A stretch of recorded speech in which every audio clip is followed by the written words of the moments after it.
வல்ல கரத்தில் முற்றிலும் தாழ்த்தி ஒப்பு கொடுக்கிறோம். ஆமென். ஹல்லேலூயா. உங்க வலது கரத்தை உயர்த்தி உங்க இடது கரத்தை உங்க இருதயத்தின் மேல வைத்து ஆண்டவர்கிட்ட சொல்லுங்க, என்னோடு பேசும் ஆண்டவரே. சொல்லுங்க, எனக்காக பேசும் ஆண்டவரே, என்னை பற்றி பேசும் ஆண்டவரே. உடைய வார்த்தை எனக்கு உண்டாகட்டும் ஆண்டவரே, உடைய வார்த்தை எனக்கு உண்டாகட்டும். பரிசுத்த ஆவியானவர் இடைப்படுகிறார் ஆண்டவரே. இந்த நாளில் வார்த்தை பிரசங்கிக்கப்படும் பொழுதே உடைய கிரியைகள் நடக்கட்டும் என்று ஜெபிக்கிறோம். ஆண்டவர், வியாதிப்பட்டவர்கள் மேல் சுகமளிக்கிற வல்லமை இந்த பிரசங்க நேரத்திலேயே வெளிப்படுவதாக. ஆமென். இயேசுவின் நாமத்தில் வார்த்தை வெளிப்படும் போது விடுதலை நடப்பதாக. வார்த்தை வெளிப்படும் பொழுது அற்புதங்கள் நடப்பதாக. வார்த்தை வெளிப்படும் பொழுது ஆவியானுடைய கிரியைகள் வெளிப்படுவதாக. உம்முடைய ஜனங்கள் மனஸ்தாபப்படுவார்களாக. மனசாட்சியில குத்துண்டவர்களாய் கர்த்தருடைய வார்த்தைக்கு தங்களை ஒப்புக் கொடுப்பார்களாக. ஆவியானவருடைய வல்ல கரத்தில் உம்முடைய பலத்த கிரியைகளுக்கு நாங்கள் பரிபூரணமாய் எங்களை விட்டுக் கொடுக்கிறோம். நாங்க உங்களை கண்ட்ரோல் பண்ண விரும்பல ஆவியானவர்.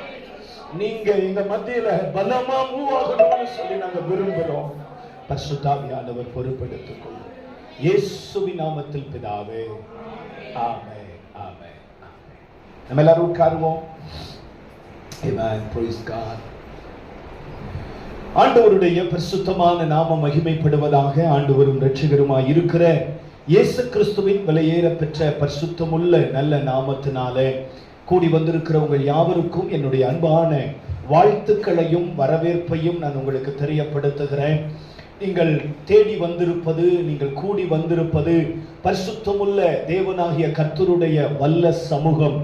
வேதத்துல ஆண்டவராகிய இயேசு கிறிஸ்துவை தேடி வந்த, அவருடைய சமூகத்திற்கு வந்த ஒருவரையும் ஆண்டவர் வெறுமையாய் அனுப்பினது இல்லை. அல்லேலூயா. இந்த பரிசுத்த ஓய்வு நாளிலும் ஆண்டவருடைய சன்னிதானத்திற்கு கூடி வந்திருக்கிற உங்கள் ஒவ்வொருவருடைய வாழ்க்கையிலும் ஆண்டவர் தனிப்பட்ட சில மாற்றங்களை, ஏற்றங்களை தந்து உங்களை ஆசீர்வதித்து வழிவிட்டு அனுப்ப வேண்டும் என்று விரும்புகிறார். கர்த்தர் உங்கள் ஒவ்வொருவரையும் ஆசீர்வதிப்பாராக. சத்தமோர் ஆமென் சொல்லுங்க. அல்லேலூயா சொல்லுங்க. அல்லேலூயா.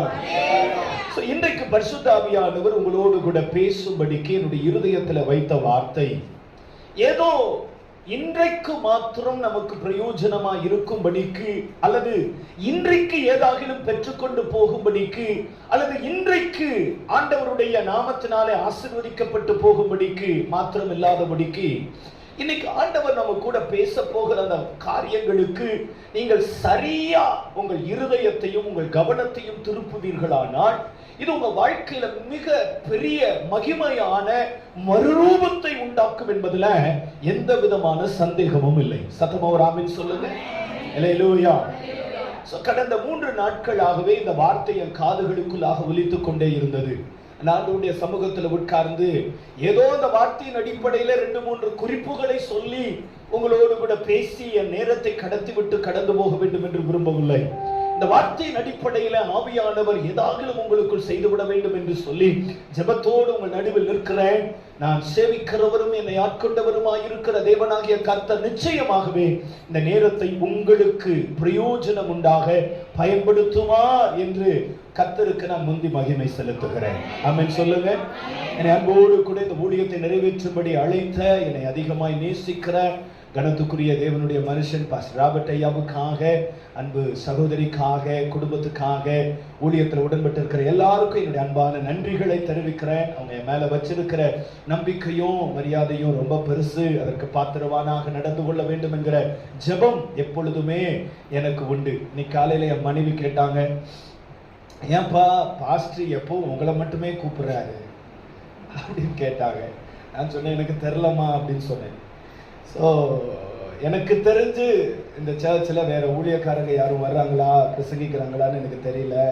ஆனால் பாஸ்டர் மேலே வச்சிருக்கிற நம்பிக்கை ரொம்ப பெருசு. அதனால தான் அங்கே போகும்பொழுதெல்லாம் ரொம்ப என்னுடைய ஆத்மாவில் ஒரு பெரிய பாரம் உண்டாகிறது. ஏன்னா நம்மளை ஒருத்தங்க நம்புறாங்க அப்படிங்கும்போது, அது நம்மளை மட்டும் நம்புறாங்க அப்படிங்கும்போது அந்த நம்பிக்கைக்கு ரொம்ப நம்ம பாத்திரமா இருக்கணுங்கிறது ரொம்ப முக்கியம் இல்லையா? ஸோ அதனால அந்த ஜெபத்தோடு அந்த பயபக்தியோடு நான் உங்கள் நடுவில் நிற்கிறேன். என்னுடைய சொந்த ஜனங்களுக்கு பேசுவது போல உங்கள் மத்தியில ஒரு தகப்பனுடைய இருதயத்தோடு நிற்கிறேன். அல்லேலூயா. சொல்லுங்க அல்லேலூயா. இன்னைக்கு ஏதாவது நடக்கணும் நம் நடுவில். ஆமென். கர்த்தர் ஏதாவது செய்யணும். அல்லேலூயா. நம்முடைய உள்ளான ஆவியில, உள்ளான மனுஷனுக்குள்ள, ஆமென், நமக்கு தெரிந்தோ தெரியாமல எதையாவது கர்த்தர் உள்ள போட்டு நமக்குள்ள பிரசவிக்கக்கூடிய ஒரு பெரிய திறனை கர்த்தர் நமக்குள்ள ஏற்படுத்துவாராக. ஆமென். நான் அவசரமா போறது இல்லை. நான் இருந்து உங்களோடு கூட கர்த்தருடைய ஊழியத்தை நிறைவேற்ற கர்த்தர் நமக்கு உதவி செய்வாராக. என்னோடு கூட சேர்ந்து உங்கள் வேதாகமத்தையும் உங்கள் கவனத்தையும் நீங்கள் திருப்பலாம். அப்போஸ்தலனாகிய பவுல் எபேசு சபைக்கு எழுதின நிருபம், அதனுடைய முதலாவது அதிகாரம், எபேசியர் முதலாவது அதிகாரத்தினுடைய 19வது வசனத்தை வாசிக்க கேட்போம். தாம் கிறிஸ்துவை மரித்தோரிலிருந்து எழுப்பி அவரிடத்தில் நடப்பித்த தமது பலத்த சத்துவத்தின்படியே விசுவாசிக்கிறவர்களாகிய நம்மிடத்திலே காண்பிக்கும் தம்முடைய வல்லமையின் மகா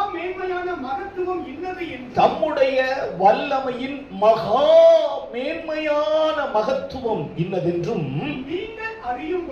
நீங்கள் அறியும்படிக்கு அவர்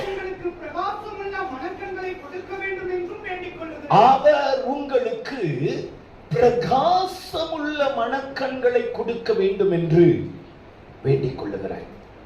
அப்போஸ்தலனாகிய பவுல் தன்னுடைய நிருபங்களை எல்லாம் எழுதும் பொழுது 13 நிருபங்கள் அல்லது 14 நிருபங்கள் ஆகட்டும், இந்த நிருபங்களை எல்லாம் அவர் எழுதும் பொழுது ஏதோ ஒரு காரியத்துல அவர் பாதிக்கப்பட்டு தாக்கப்பட்டு அல்லது தன்னை குறித்த தன்னுடைய உபதேசத்தை குறித்த பலவிதமான விமர்சனங்கள் ஜனங்களுக்குள்ளே உண்டாகும் பொழுது, அல்லது சபைக்குள்ளே சில குழப்பங்கள் வரும் பொழுது, ஜனங்களுக்கு சில கேள்விகள் வரும் பொழுது அதற்கெல்லாம் பதில் உண்டாகும்படிக்கு தன்னுடைய நிருபத்தை அவர் எழுதி இருக்கிறார். உதாரணத்துக்கு சொல்லணும் அப்படின்னு சொன்னா, கொரிந்து சபைக்கு எழுதின அவருடைய முதலாவது மற்றும் 2வது நிருபம் எல்லாமே அவருக்கு கிடைத்த தகவல், கொரிந்து சபையை பற்றி அவருக்கு கிடைத்த தகவல், கொரிந்து சபையில உண்டாயிருக்கிற குழப்பங்கள், கொரிந்து சபையில உண்டாயிருக்கிற பலவிதமான விமர்சனங்கள், இதுக்கெல்லாம் பதில் கடிதமாகத்தான் அவர் தன்னுடைய நிருபத்தை எழுதுகிறார். நீங்க கலாத்தியருக்கு எழுதின நிருபத்தை வாசிச்சு பார்த்தீங்கன்னா அதுவும் அப்படிதான். ஜனங்கள் இயேசுவை ஏற்றுக்கொண்டிருக்கிறார்கள். கலாத்தி பட்டணத்தில் இருக்கிற எல்லாரும் இயேசுவை விசுவாசிக்கிறார்கள். ஆனால் யூதர்கள் வந்து நியாயப்பிரமாணத்தை பற்றியும் விருத்த சேதனத்தை பற்றியும் அவர்களுக்கு உபதேசித்தது மாத்திரமல்ல, அதை அவர்கள் நிறைவேற்ற வேண்டும் என்று அவர்களுக்கு பலவந்தம் பண்ணினார்கள். அப்பொழுது இந்த பவுல் கலாத்திக்கும் கலாத்தி பட்டணத்தை போல் இருக்கிற சில சபைகளுக்கும் அந்த பிரச்சனைக்கு முடிவை உண்டாக்க வேண்டும் என்பதற்காக அதுல இருந்த அந்த கேள்விகளுக்கு பதில் உண்டாகும்படிக்கு தன்னுடைய நிருபத்தை எழுதுகிறார். இப்படி பல நிருபங்கள் பவுல் கேள்விகளுக்கும் குழப்பங்களுக்கும் பதில் உண்டாகும்படி எழுதப்பட்ட நிருபங்கள். இதுல எபேசியர் நிருபத்தை நீங்க வாசிச்சு பாத்தீங்கன்னா இது ஏதோ எபேசு சபையில் இருக்கிற கேள்விகளுக்கு அவர் பதில் எழுதினது அல்ல. எபேசு சபையில உண்டான குழப்பத்தினாலே பாதிக்கப்பட்டு அவர் கண்ணீரோடு கூட எழுதின கடிதம் அல்ல. இந்த கடிதத்தை அவர் எழுதும் பொழுது அவர் சிறைச்சாலையில, ரோமாபுரியின் சிறைச்சாலையில இருக்கிறார். சிறைச்சாலையில இருக்கும் பொழுது தன்னுடைய விடுதலைக்காக, தன்னுடைய பிரச்சனைக்காக, கட்டுண்டு கிடக்கிற தன்னுடைய நிலைமைக்காக அவர் ஜெபிக்காம தன்னால் ஸ்தாபிக்கப்பட்ட திருச்சபைகளை நினைத்து ஆண்டவருடைய பிரசன்னத்தில் அழுது ஜெபிக்கிறார். அப்படி ஜெபிக்கும் பொழுது அவர் மிக முக்கியமான ஒரு காரியத்தை ஜெபமாக்குகிறார். அந்த ஜெபத்தை தான் இப்பொழுது நம்ம வாசிச்ச இந்த வேத பகுதியில பவுல் அந்த நிருபத்துல குறிப்பிடுகிறார். நான் உங்களுக்காக ஆண்டவருடைய பிரசன்னத்தில் ஜெபம் பண்ணுகிறேன், வேண்டுதல் செய்கிறேன். அதுல நான் வேண்டுதல் செய்கிற மிக முக்கியமான காரியம் என்ன அப்படின்னு சொன்னா, உங்களுடைய கண்கள் பிரகாசமுள்ள கண்களாக மாறணும். ஆமென் சொல்லுங்க. அல்லேலூயா. கவனிங்க, பவுல் மற்ற பட்டணங்களுக்கு அல்லது மற்ற திருச்சபைகளுக்கு எழுதின கடிதங்களில சொல்லப்பட்டிருக்கிற உபதேசங்களை பொதுவான உபதேசங்களாக நாம் பார்க்க முடியாது. ஆனால் எபேசு சபைக்கு அவர் எழுதின இந்த நிருபத்தில் இருக்கக்கூடிய சத்தியங்கள் எல்லாமே சபைகளுக்காக, பொதுவாக இருக்கிற எல்லா திருச்சபைகளுக்குமாக எழுதப்பட்டது. அப்படியானால் தைரியமாக நாம் இந்த வசனங்களை நமக்கென்று எடுத்துக்கொள்ளலாம். அப்போஸ்தலர் பவுல் எபேசு சபைக்காக மாத்திரமல்ல, இன்றைக்கு நம்முடைய கிறிஸ்தவ ஐக்கிய ஜெப வீட்டுக்காகவும் அன்றைக்கு அவர் ஜெபம் பண்ணி இருக்கிறார். எதுக்காக ஜெபம் பண்ணுகிறார்? உங்களுடைய கண்கள் பிரகாசமுள்ள கண்களா மாறணும். ஆமென் சொல்லுங்க. அல்லேலூயா. உங்களுடைய கண்கள் திறக்கப்படணும். நம்முடைய மாம்ச கண்களை குறித்து அவர் எழுதல, நம்முடைய ஆவிக்குரிய கண்கள், நம்முடைய இருதயத்தின் கண்கள் பிரகாசிக்க வேண்டும் என்று ஆண்டவர் விரும்புகிறார். நல்ல கவனிங்க. அப்போஸ்தலனாகிய பவுலுடைய இந்த பாரமுள்ள ஜெபம், இந்த கரிசனை உள்ள ஜெபம், தேவனுடைய சபையில அழைக்கப்பட்டு கிறிஸ்துவுக்குள் முன்குறிக்கப்பட்டிருக்கிற ஒவ்வொருவருடைய வாழ்க்கையிலும் நிறைவேற வேண்டியதாக இருக்கிறது என்பதை உணர்ந்தவராக இந்த ஜெபத்தை ஆண்டவருடைய பிரசன்னத்தில் ஏறெடுக்கிறார். நல்ல கவனிங்க. இன்னைக்கு ஆண்டவர் உங்க கூட என் கூட பேச விரும்புகிற காரியம் என்னன்னா, ஏன் நம்முடைய ஆவிக்குரிய நிலை அடுத்த கட்டத்திற்கு போகல? ஏன் நம்முடைய ஆவிக்குரிய வாழ்க்கை இன்னும் வறட்சி நிறைந்ததாக இருக்கிறது? இன்னும் ஏன் நமக்குள்ளாக கர்த்தருக்கு பயப்படுகிற பயம் பெருகல? ஏன் நம்மனால ஆண்டவரோடு கூட நடக்க வேண்டும் என்று, ஆண்டவருடைய பிரசன்னத்தில் கலிகூற வேண்டும் என்கிற அந்த விருப்பம் நமக்குள்ள வரல?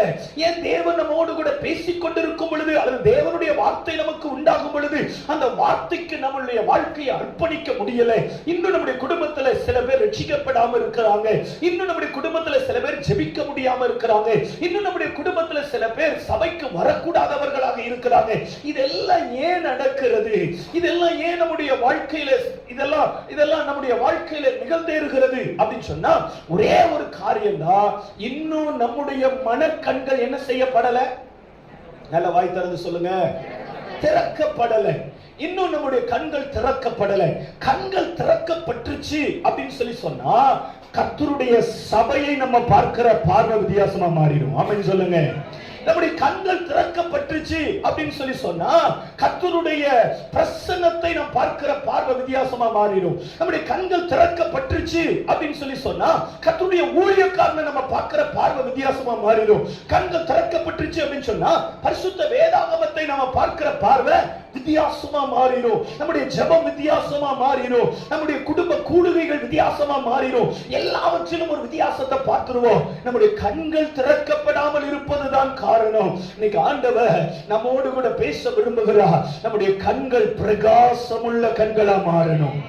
நம்முடைய மனக்கண்கள் திறக்கப்படணும். நம்முடைய இருதயத்தின் கண்கள் திறக்கப்படணும். ஆமென் சொல்லுங்க. அல்லேலூயா. கவனிங்க.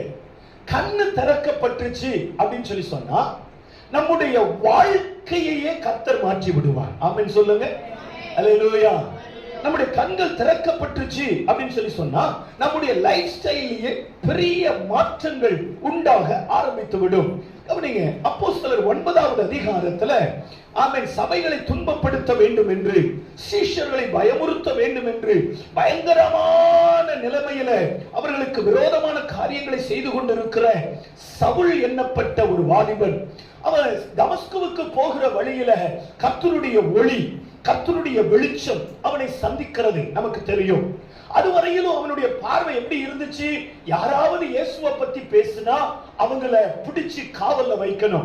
யாராவது இயேசுவை ஆராதிக்கிற சபையை நடத்தினாங்க அப்படின்னு சொன்னா அவர்களை கொலை செய்வதற்கு முற்பட வேண்டும். யாராவது இயேசுவை பற்றி பேசுறாங்கன்னா அவங்களை அடித்து துன்பப்படுத்த வேண்டும். நியாயப்பிரமாணத்தை கற்றுக்கொண்டிருக்கிறவன் தான், யெகோவா தெய்வத்தை ஆராதிக்கிறவன் தான், யெகோவா தேவனுடைய நியாயப்பிரமாணங்களை கற்றுக்கொள்வதற்காக கமாலியலுடைய பாதத்துல மணிக்கணக்கில் அமர்ந்திருந்தவர் தான். ஆமென். எல்லா வசனங்களிலும் தேறின ஒரு மனுஷன் தான். ஆனால் அவருடைய கண்கள் திறக்கப்படாததினாலே மேசியாவாகிய இயேசுவை ஏற்றுக்கொள்ள கூடாதபடிக்கு அடிப்பதும் துன்பப்படுத்துவதும் காயப்படுத்துவதும் கலகம் பண்ணுவதுமான ஒரு வாழ்க்கையை வாழ்ந்து கொண்டிருக்கிறார். ஆனா ஆண்டவர் சடிதியான ஒளியில் அவனை சந்தித்த பொழுது 3 நாளளவும் பார்வையற்றவனாய் இருந்தார். அனனியா வந்து கைகளை வைத்த பொழுது வேதம் சொல்லுகிறது, அவனுடைய கண்களில் இருந்து மீன் செதில் போன்றவை கீழே விழுந்தது என்று வேதத்தில் எழுதப்பட்டிருக்கிறது. அதற்கு பிறகு அவன் ஞானஸ்நானம் பெற்றான். ஆண்டவருடைய வார்த்தை சொல்லுகிறது, அவன் தாமதியாமல் கிறிஸ்துவே இரட்சகர் என்று, ஆமென் சொல்லுங்க, இயேசுவே இரட்சகர் என்று, இயேசுவே கிறிஸ்து என்று, இயேசுதான் அந்த மேசியா என்று பிரசங்கிக்க தொடங்கினார். இதுவரையும் சபைகளை துன்பப்படுத்தினவன் இப்ப சபைகளை ஆமென் ஸ்தாபிக்க ஆரம்பித்து விட்டார். இதுவரைக்கும் சீஷர்களை பயமுறுத்தினவன் இப்பொழுது சீஷர்களை உருவாக்க ஆரம்பித்து விட்டார். இதுவரைக்கும் இயேசுவுக்கு விரோதமாக இருந்தவர் இப்பொழுது இயேசுவுக்கு சமீபமாக இயேசுவின் பட்சத்திலே மாறிட்டார்.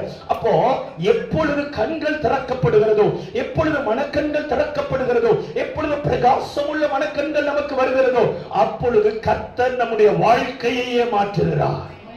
அல்லேலூயா.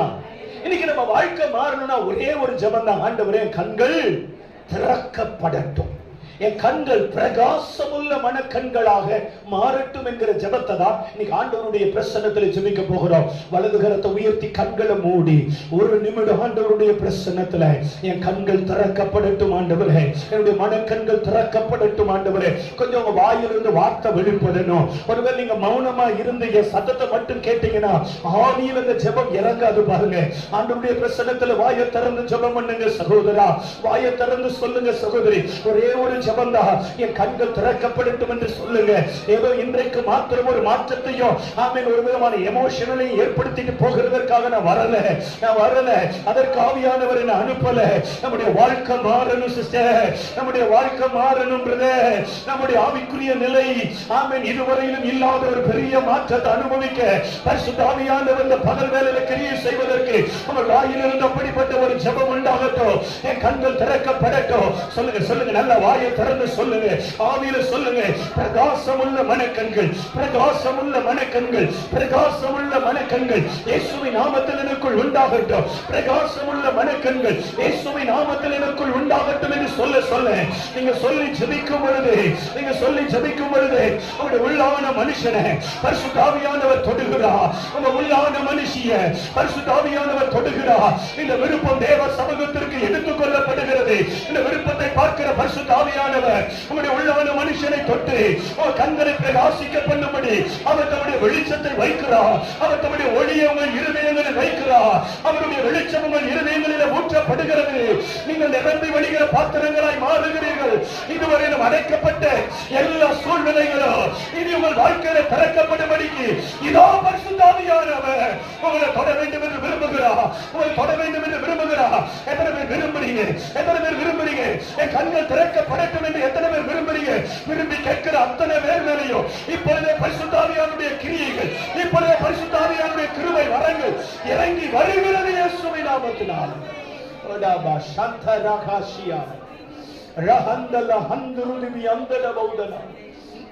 ஆமென் ஆமென். ஹல்லேலூயா. சொல்லுங்க ஹல்லேலூயா. சொல்லுங்க ஹல்லேலூயா. இன்றைக்கு ஆண்டவர் நம்முடைய கண்களை திறந்து விட வேண்டும் என்று விரும்புகிறார். கண் திறக்கப்பட்டவர்களாக நம்ம மாறும் பொழுது என்னென்ன காரியங்களில நாம் வளர்ச்சியை அடைகிறோம் அப்படிங்கிற காரியத்தை தான் அப்போஸ்தலனாகிய பவுல் இந்த அதிகாரத்துல 17, 18, 19 ஆகிய வசனங்களில அவர் எழுதி இருக்கிறார். இந்த வசனங்களை எல்லாம் வாசிப்பதற்கு இப்ப நேரம் இல்லை. இந்த வசனங்களை எல்லாம் நீங்க வாசிச்சீங்கன்னா இந்த வசனங்கள் எல்லாம் நமக்கு அர்த்தம் புரியாதவைகளை போல இருக்கும். இந்த வசனத்தில் எழுதப்பட்டிருக்கிற சில வார்த்தைகள் கொஞ்சம் கடினமான வார்த்தைகளை போல தெரியும். அதனால இந்த வசனத்தை அர்த்தம் புரிஞ்சுக்கிறதுக்கு பல மாதங்கள், சொல்ல போன சில வருடங்கள் கூட காத்திருந்தேன். திரும்ப படிப்பேன், அந்த வார்த்தைகளை புரிந்து கொள்ளவே முடியாது. அதற்கு பிறகு ரொம்ப நாட்கள் கழிச்சுதான் இந்த வசனங்களுக்கு விளக்கங்களை, வியாக்கியானங்களை ஆண்டவர் சொல்லிக் கொடுத்தார். இந்த 4 வார்த்தைகள்ல 4 காரியங்களை அப்போஸ்தலனாகிய பவுல் முன்வைத்து உங்களுக்காகவும் எனக்காகவும் மொத்த சபைகளுக்காகவும் அவர் ஜெபம் பண்ணுகிறார். 17வது வசனத்தில் என்ன சொல்லப்பட்டிருக்கிறது என்றால், உங்களுக்கும் எனக்கும் பிரகாசமுள்ள மனக்கண்கள் வேண்டும். எதுல பிரகாசமுள்ள மனக்கண்கள் என்றால், தேவனை அறிகிற அறிவை அடைவதற்காக. ஆமென் ஆமென் சொல்லுங்க, எல்லாரும் சேர்ந்து சொல்லுங்க. தேவனை அறிகிற அறிவை அடைய வேண்டும் என்பதற்காக நீங்களும் நானும் இயேசுவை அறிந்து கொள்ளணும் பாருங்க. தேவனை அறிகிற அறிவுல வளரணும் பாருங்க. யோவான் 17வது அதிகாரத்தை நீங்க வாசிச்சு பாப்பீங்க அப்படின்னு சொன்னா அதுல ஆண்டவராக இயேசு கிறிஸ்து பிதாவினுடைய பிரசன்னத்திலே தம்முடைய சீஷர்களுக்காகவும் தம்முடைய கையில கொடுக்கப்பட்டவர்களுக்காகவும் ஜெபம் பண்ணுகிறார். 2வது வசனம் சொல்லுகிறது, பிதாவாகிய உம்மையும் நீர் அனுப்பின உம்முடைய குமாரனையும் அறிவதே நித்திய ஜீவன். ஆமென் சொல்லுங்க. அப்போ தேவனை அறிகிற அறிவு தான் நித்திய ஜீவன். அப்ப தேவனை அறிகிற அறிவு நமக்கு வேணும். அப்போஸ்தலன் யோவான் தன்னுடைய நிருபத்தில் எழுதும் பொழுது நித்திய ஜீவனை அளிப்பேன் என்பதே அவர் நமக்கு கொடுத்திருக்கிற வாக்குத்தத்தம் என்று வேதத்தில் எழுதியிருக்கிறது. அந்த வாக்குத்தத்தம் நம்முடைய வாழ்க்கையில் நிறைவேறணும்னா நமக்கு தேவனை அறிகிற அறிவு வேண்டும். ஆமென் சொல்லுங்க. இரண்டாவது அப்போஸ்தலனாகிய பவுல் எதிலே நமக்கு பிரகாசமுள்ள மனக்கண்கள் வேண்டும் என்று சொல்லுகிறார் என்றால் 18வது வசனத்தினுடைய முன்பகுதி இப்படி சொல்லுகிறது, அவர் நம்மை அழைத்திருக்கிறார், அந்த அழைப்பினாலே உண்டாகிற நம்பிக்கை என்னது. அதை நான் எப்படி உங்களுக்கு சொல்ல விரும்புறேன்னா, தேவனுடைய அழைப்பை அறிகிற அறிவு. முதலாவது என்ன சொன்னேன்? எல்லாரும் சொல்லுங்க. முதல் பாயிண்ட் என்ன சொன்னேன்? தேவனை அறிகிற அறிவுல நம்ம வளர நம்ம கண்கள் திறக்கப்படணும். இரண்டாவது அவர் சொல்றாரு தேவனுடைய அழைப்பை அறிகிற அறிவு. ஆமென். நமக்கு தெரிஞ்சது ஊழிய அழைப்பு 5 அழைப்பு: அப்போஸ்தலர்கள், தீர்க்கதரிசிகள், சுவிசேஷகர்கள், போதகர்கள், மேய்ப்பர்கள். இந்த அழைப்பு ஊழிய அழைப்பு, the calling of ministry. ஆனா இவைகள் இல்லாம உங்களுக்கு எனக்கும் பிரத்யேகமான வேறு சில அழைப்புகளை கர்த்தர் வைத்திருக்கிறார். அப்படின்னு சொல்லுங்க. அல்லேலூயா. நம்ம அழைப்புனாலே இந்த ஊழிய அழைப்புகளை பற்றி தான் யோசிக்கிறோம். இந்த மினிஸ்ட்ரி காலிங்கை பத்தி தான் நம்ம திங்க் பண்றோம். இது இல்லாம வேறு சில அழைப்புகளை கர்த்தர் வைத்திருக்கிறார். அதையெல்லாம் ஒன் பை ஒன் உங்களுக்கு சொல்லுவதற்கு எனக்கு நேரம் இல்லை. சோ இரண்டாவது பவுல் என்ன சொல்றாருன்னா, நீங்க ஊழிய அழைப்பை மட்டும் அறிந்து கொள்ள கூடாது, அவைகள் அல்லாமல் வேறு சில அழைப்பு இருக்கு. அந்த அழைப்பை அறிகிற அறிவு உங்களுக்கு தேவை. அதற்கு உங்க கண்கள் திறக்கப்படணும். ஆமென். அப்ப ஒன்று, தேவனை அறிகிற அறிவு உண்டாக கண் திறக்கப்படணும். 2, தேவனுடைய, எல்லாரும் சொல்லுங்களேன், தேவனுடைய அழைப்பை அறிகிற அறிவு. ஆமென். நீங்க வாயில வார்த்தைகளை, உங்க வாயில சில வார்த்தைகளை போட விரும்புறேன். அந்த வார்த்தையை நீங்க உச்சரிச்சீங்கன்னா தான் அது உங்க ஸ்பிரிட்ல, உங்க ஆவிக்குள்ள இறங்கும். ஆமென். இல்லன்னா இந்த காதுல கேட்டு இந்த காதுல போன மாதிரி ஆயிடும். அதனாலதான் சில வார்த்தைகளை உங்க வாயில சொல்ல விரும்புறேன். ஆனா நீங்க அந்த வார்த்தைகளை ப்ரொனவுன்ஸ் பண்ணணும். ஆமென் சொல்லுங்க. அப்ப ஒன்னு, தேவனை அறிகிற அறிவு. 2, தேவனுடைய அழைப்பை அறிகிற அறிவு. அதே 18வது வசனத்தினுடைய பின்பகுதியை நீங்க வாசிச்சீங்க அப்படின்னு சொல்லி சொன்னா, பரிசுத்தவான்களிடத்தில் அவருக்கு உண்டாயிருக்கிற அந்த சுதந்திரத்தினுடைய அந்த மகிமையின் ஐஸ்வர்யம் இன்னதென்று. இந்த வார்த்தையெல்லாம் நமக்கு புரியவே புரியாது. இந்த வார்த்தையை நம்ம புரிந்து கொள்வது ரொம்ப கடினமா இருக்கு. இந்த வார்த்தை என்ன சொல்லுது? பவுல் எதுக்காக ஜெபம் பண்ணுகிறார்? உங்களுக்காக, எனக்காக தேவன் சில சுதந்திரங்களை வைத்திருக்கிறார். ஆமென் சொல்லுங்க. சுதந்திரங்களை வைத்திருக்கிறார். நீங்க பொது மொழிபெயர்ப்பிலேயோ அல்லது விவிலியத்திலேயோ நீங்க வாசிச்சீங்க அப்படின்னு சொல்லி சொன்னா, உரிமை சொத்து என்று அங்கு இந்த வார்த்தை எழுதப்பட்டிருக்கிறது. அப்படியானால் உங்களுக்கு எனக்கு சில உரிமைகளை கர்த்தர் வச்சிருக்கிறார். ஆமென் சொல்லுங்க. ஆமென் சொல்லுங்க. இப்ப வியாதி நமக்கு இருக்குது அப்படின்னு சொன்னா, அந்த வியாதிய ஆண்டவர் இனிதான் சுகப்படுத்த போறாரா, ஆல்ரெடி சுகமாக்கிட்டாரா? சொல்லுங்க. எஸ்ஐ 50 திரும்ப வேண்டாம், 53:5 அவருடைய தழும்புகளால் குணமாகிறோம் அப்படிங்கிற ஸ்டேட்மெண்ட்டை ஏசாயா வைக்கிறாரு. ஆனா அப்போஸ்தலன் பேதுரு தன்னுடைய நிருபத்தில் எழுதும் பொழுது 1 பேதுரு 2:24 அவருடைய தழும்புகளால் குணமானீர்கள் என்று எழுதுகிறார். அப்போ இயேசு சிலுவைக்கு ஏறின பொழுது உங்களுக்காக, எனக்காக அவர் சுகத்தை சம்பாதித்து விட்டார். ஆமென். சிலுவையில நமக்கு என்ன இருக்குது? நமக்காக அவர் சம்பாதித்த சுகம் இருக்கிறது, நமக்காக அவர் சம்பாதித்த ஐஸ்வர்யங்கள் இருக்கிறது, நமக்காக அவர் சம்பாதித்த பரிசுத்தம் இருக்கிறது, நமக்காக அவர் சம்பாதித்த மேன்மைகள் இருக்கிறது. இப்ப அதெல்லாம் நம்முடைய உரிமை சொத்து. ஆமென் சொல்லுங்க. அல்லேலூயா. இயேசு நமக்காக பலதரப்பட்ட ஆசீர்வாதங்களை சிலுவையில சம்பாதித்து உங்களுக்காக, எனக்காக வைத்திருக்கிறார். நீங்களும் நானும் அதை சுதந்திரிக்கணும். அதெல்லாம் நம்முடைய சுதந்திரம். ஆமென் சொல்லுங்க. சோ இந்த வார்த்தையை நான் வேற்று விதமாக எப்படி உங்களுக்கு சொல்ல விரும்புறேன் அப்படின்னு சொன்னா, மூன்றாவது நமக்கு என்ன தேவைன்னு கேட்டீங்கன்னா, தேவனுடைய சுதந்திரத்தை அறிகிற அறிவு. ஒருவேளை குறிப்பெழுதுகிறவர்கள் சுதந்திரத்தைங்கிற அந்த வார்த்தைக்கு பதிலாக ஆசீர்வாதத்தை என்கிற வார்த்தை எழுதி கொள்ளலாம், அல்லது பிராக்கெட்ல அந்த வார்த்தையை நீங்கள் பயன்படுத்திக் கொள்ளலாம். கவனிங்க. தேவனுடைய சுதந்திரத்தை அறிகிற அறிவு. எனக்காக அவர் என்னெல்லாம் சுதந்திரம் வச்சிருக்கிறார், எனக்காக அவர் என்னெல்லாம் உரிமைகளை வைத்திருக்கிறார், எனக்காக அவர் என்னெல்லாம் ஆசீர்வாதத்தை வச்சிருக்கிறார், இதெல்லாம் நமக்கு தெரியாததுனாலதான் இன்னைக்கும் நம்ம ஆவிக்குரிய வாழ்க்கையில அலட்சியம் உள்ளவர்களாக இருக்கிறோம். இன்னும் நம்முடைய ஆசீர்வாதங்களை சுதந்திரிக்க முடியாம இருக்கிறோம். இன்னும் நமக்கு வர வேண்டிய உலக நன்மைகள், உலக மேன்மைகளை எல்லாம் எடுத்துக்கொள்ள கூடாதவர்களா இருக்கிறோம். அவைகள் எல்லாத்தையும் இயேசு சிலுவையிலே சம்பாதித்து இருக்கிறார். சொல்ல மாட்டேங்கிறீங்களே. அல்லேலூயா. அப்ப மூன்றாவது, தேவனுடைய சுதந்திரத்தை அறிகிற அறிவு. சுதந்திரம்னா ஆசீர்வாதம். தேவன் நமக்கு வச்சிருக்கிற ஆசீர்வாதங்களை எல்லாம் நம்ம என்ன பண்ணணும்? அறிந்து கொள்ளணும். அப்பதான் நம்ம நம்ம நம்ம சுதந்திரிக்க முடியும். இப்போ என்னுடைய அக்கவுண்ட்ல, என்னுடைய பேங்க் அக்கவுண்ட்ல எனக்கு ஒரு 20,000 ரூபாய் பணம் இருக்குன்னு வச்சுக்குவோம். ஒரு 20,000 ரூபாய் பணம் இருக்குது, என் கையில ஏடிஎம் கார்டு இருக்குது. என்னுடைய அக்கவுண்ட்ல 20,000 ரூபாய் பணம் இருக்கிறது எனக்கு தெரிஞ்சாதான் நான் போய் என்னுடைய ஏடிஎம் கார்டு எடுத்துட்டு போய் ஏடிஎம்ல போட்டு என்னுடைய பணத்தை நான் என்ன பண்ண முடியும், எடுக்க முடியும். ஒருவேளை என்னுடைய அக்கவுண்ட்ல பணம் இருக்கிறதே எனக்கு தெரியலன்னா நான் எங்க போக மாட்டேன், ஏடிஎம்க்கு போக மாட்டேன். பல வருடமா ஜீரோ பேலன்ஸ்ல இருக்கிற நான் இன்னைக்கு ஜீரோல தான் இருக்கிறேன் அப்படின்னு சொல்லிட்டு என் அக்கவுண்ட்ல இருக்கிற பணம் எனக்கு பிரயோஜனமா இருக்காது. அப்ப என் அக்கவுண்ட்ல பணம் இருக்கிறது என்பது எனக்கு தெரிந்தால்தான் அந்த பணத்தை எடுத்துக்கொள்வதற்காக நான் முயற்சி எடுப்பேன். அப்படி போல உங்களுக்கும் எனக்கும் கல்வாரி சிலுவையில் ஆசீர்வாதங்கள் இருக்கிறது என்பதை நீங்களும் நானும் அறிந்தால் மட்டும்தான் அதை கிளைம் பண்ண முடியும். ஆமென் சொல்லுங்க. அப்ப மூன்றாவது நம்முடைய கண்கள் திறக்கப்பட வேண்டும். எதற்காக? அவருடைய சுதந்திரத்தை, அவர் நமக்கு வைத்திருக்கிற ஆசீர்வாதங்களை அறிகிற அறிவு. ஆமென் சொல்லுங்க. ஒன்று தேவனை அறிகிற அறிவு, ரெண்டு தேவனுடைய அழைப்பை அறிகிற அறிவு, மூன்று தேவனுடைய சுதந்திரத்தை அறிகிற அறிவு. நான்காவது காரியம் பவுல் 19வது வசனத்தில் என்ன சொல்றாருன்னா, பிதாவாகிய தேவன் இயேசுவை மரித்தோரில் இருந்து எழுப்பி அவரிடத்தில் பலத்த சத்துவத்தின் வல்லமையின்படியே பலத்த கிரியைகளை நடப்பித்தார். பிதாவாகிய தேவன் இயேசுவின் இடத்தில் எப்படி நம்முடைய வல்லமையை காண்பித்தாரோ, விசுவாசிக்கிறவர்களாகி நம்மிடத்திலோ அதே வல்லமையை காண்பிக்க வேண்டும் என்று விரும்புகிறார்.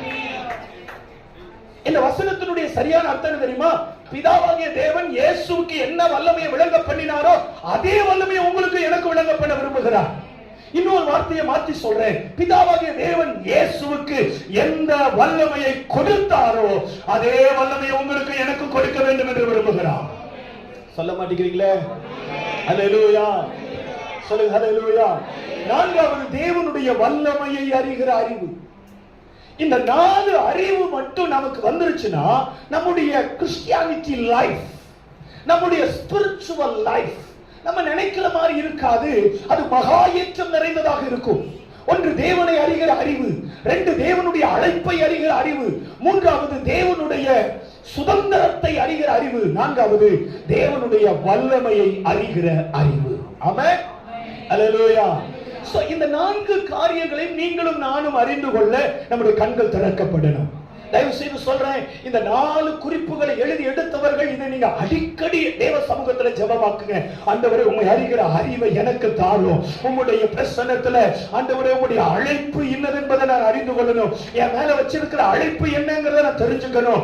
எனக்கு வச்சிருக்கிற சுதந்திரம் என்னங்கறத எனக்கு காண்பீங்க. உம்முடைய வல்லமை இயேசுவின் இடத்துல வெளிப்பட்ட அதே வல்லமை என் மேலயும் வெளிப்படும் என்று சொல்லி இருக்கிறது. அந்த வல்லமை என்னது என்பதை நான் அறியணும். அதுக்கு என் கண்ணை திறந்த ஆண்டவரேன்னு சொல்லி ஒவ்வொரு குறிப்புக்காக நேரம் எடுத்து ஜெபிக்க ஆரம்பிச்சீங்கன்னா அப்போஸ்தலனாகிய பவுலுடைய ஜெபம் உங்களுக்குள் எனக்குள் நிறைவேறுகிறது, நாம அனுபவிக்க முடியும். ஆமென். அல்லேலூயா.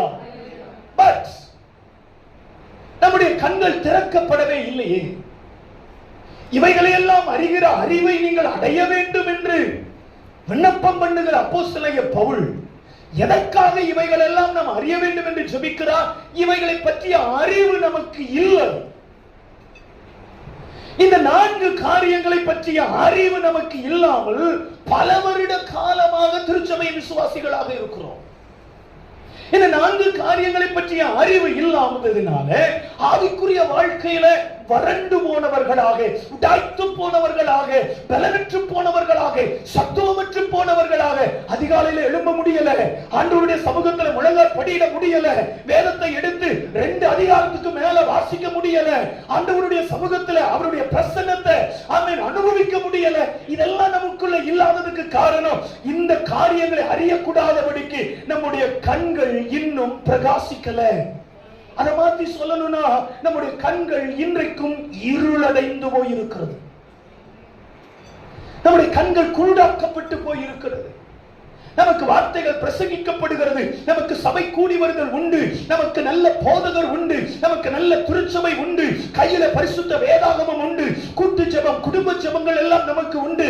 ஆனாலும் நம்முடைய கண்கள் திறக்கப்படல, நம்முடைய இருதயம் திறக்கப்படல, நம்முடைய இருதயத்துல வெளிச்சம் இல்லை. காலத்தை பார்த்தால் போதகராக இருக்க வேண்டிய நீங்களும் நானும் இன்னும் பாலுண்ணத்தக்க குழந்தைகளாகவே இருக்கிறோம். நம்முடைய ஆவிக்குரிய வாழ்க்கையை ஸ்திரப்படுத்துகிறதற்கு ஏதுவான ஆழமான போஜனத்தை கொடுக்க முடியல. அடுத்த கட்ட ஆவிக்குரிய நிலைக்கு எடுத்துக்கொண்டு போக முடியல. கொஞ்சம் கருகலான காரியங்களை பேசினார். சபை சொல்லுகிறது, இவைகளை எங்களால் புரிந்து கொள்ள முடியவில்லை. இன்னும் ரட்சிப்பை பற்றி, இன்னும் சுவிசேஷத்தை பற்றி, இன்னும் இயேசு என்ன அற்புதம் செய்கிறார் என்பதை பற்றியே பிரசங்கிக்கத்தக்கதான நிலைமையில் இன்றைக்கு திருச்சபை இருக்கிறது. இன்னைக்கு ஜனங்களுடைய கண்கள் திறக்கப்படல. ஆழங்களுக்குள் பிரவேசிக்கிறதற்கு சபைக்கு பலம் இல்லை. ஆழங்களை எடுத்து காண்பிப்பதற்கு இன்னைக்கு திருச்சபைக்கு பலன் இல்லை. போடப்பட்ட அஸ்திவாரத்தை திரும்ப திரும்ப போட வேண்டிய நிலைமையில் இன்றைக்கு சபை இருக்கிறது. ஆண்டவர் உங்களையும் என்னையும் நேசிக்கிறதுனால நம்மோடு கூட பேசுகிறார். நம்முடைய கண்கள் இருளடைந்து போனவைகளாக இருக்கக்கூடாது. நம்முடைய இருதயம் இருளடைந்து போனவைகளாக இருக்கக்கூடாது. உங்களுக்கும் எனக்கும் தேவை பிரகாசமுள்ள மனக்கண்கள். அல்லேலூயா. நம்புறேன், இன்னைக்கு நம்மில் அநேகருக்கு கர்த்தர் அந்த கண்களை திறந்து விட போகிறார். நம்மில் அநேகர் மேல கர்த்தர் தம்முடைய ஆவியை வைக்க போகிறார். நம்மில் அநேகருடைய இருதயங்களை கர்த்தர் வெளிச்சமாக்க போகிறார். இதுவரையிலும் ஜெபித்தது போல இனி உங்கள் ஜெபம் இருக்க போகிறது இல்லை. இதுவரையும் வேதம் வாசித்தது போல இனி உங்கள் வேத வாசிப்பு இருக்க போகிறது இல்லை. ஒரு பக்கத்தை புரட்டினாலும் அதற்குள்ளிருந்து அநேக வெளிப்பாடுகளை கர்த்தர் உங்களுக்கு காண்பிக்க போகிறார். மறைந்திருக்கிற ரகசியங்களை கர்த்தர் உங்களுக்கு வெளிப்படுத்த போகிறார். மறைபொருள்களை கர்த்தர் உங்களுக்கு விளங்க பண்ண போகிறார். இதுவரையில் இருந்த நிலைமை அல்ல. விரும்புகிறவர் கண்களை மூடி 2 நிமிஷம் ஜெபிக்கலாமே. ஆவியானவரே, ஆவியானவரே, என் கண்கள் இருளடைந்து போய் இருக்கிறது. என் கண்கள் குருடாக்கப்பட்டு போய் இருக்கிறது. எனக்கு கண்களிலே பிரகாசம் இல்லை. என் மனக்கண்கள் சுருங்கி போனதாக இருக்கிறது. என்னால் அறிய வேண்டியவைகளை அறிய முடியல. அறிய வேண்டியவைகளை அறிந்து கொள்ளுகிற பலன் இல்லை. கொஞ்சம் வாயை திறந்து ஜெபிப்பீங்களா சகோதரா? கொஞ்சம் வாயை திறந்து ஜெபிப்பீங்களா சகோதரி? நீங்க கேட்டா கர்த்தர் கொடுப்பாரு. கேளுங்கள், அப்பொழுது உங்களுடைய சந்தோஷம் நிறைவாய் இருக்கும்படி பெற்றுக்கொள்ளுவீர்கள் என்று ஆண்டவர் சொன்னாரு. ஆண்டவருடைய பிரசன்னத்தில் இணைந்து, ஆண்டவரே, என் கண்களை திறந்து விட மாட்டீரோ? என் கண்களை திறந்து விட மாட்டீரோ? அப்படி ஒரு ஆசையும் விருப்பமும் உள்ளவர்கள் இருப்பீர்களானால் 2 கைகளை தலைக்கு மேல உயர்த்தி உங்களுடைய வேதத்தில் இருக்கிற அதிசயங்களை நான் பார்க்கும்படிக்கு என் கண்ணை திறங்க ஆண்டவரே. கேளுங்க, கேளுங்க, வாயை திறந்து வார்த்தைகளை சொல்லி கேளுங்க. ஆவியில நிரம்பி கேளுங்க சகோதரா. என் கண்களை திறங்க ஆண்டவரே சொல்லுங்க.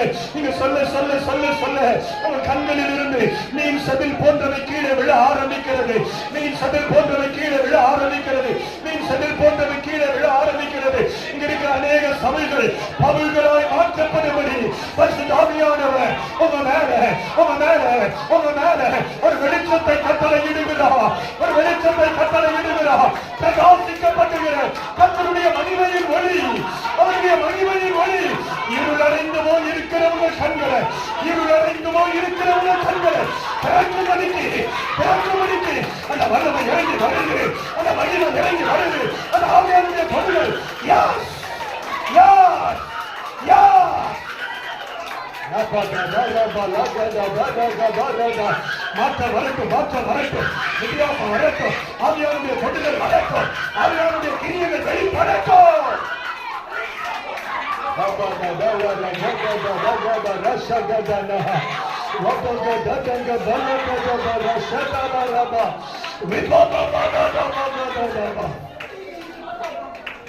Thank you, Holy Spirit. Thank you, Holy Spirit. Thank you, Holy Spirit. Thank you, Holy Spirit. Thank you, Holy Spirit. Amen. Hallelujah. சொல்லுங்க hallelujah.